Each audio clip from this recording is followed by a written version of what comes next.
త్రోసివేయబడ్డారా, పక్కన పెట్టబడ్డారా, సొంత వారు అనబడి ఉన్న వారి చేతనే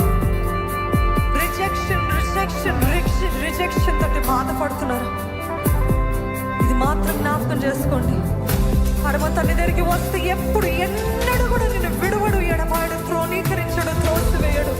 ఆయన త్రోసివేసే దేవుడు కాదండి, కాదండి. ఎట్టి స్థితిలో మీరు ఆయన సన్నిధికి వచ్చారు. I will accept you just as you are.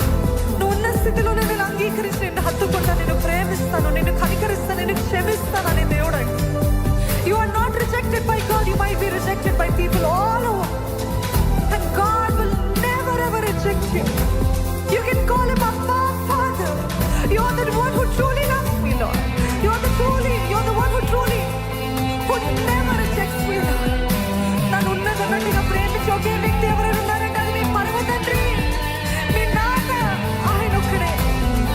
ఆయన దగ్గర చెప్పుకోండి, నన్ను త్రోసివేయ దేవా నీకు వందనాలయ్యా.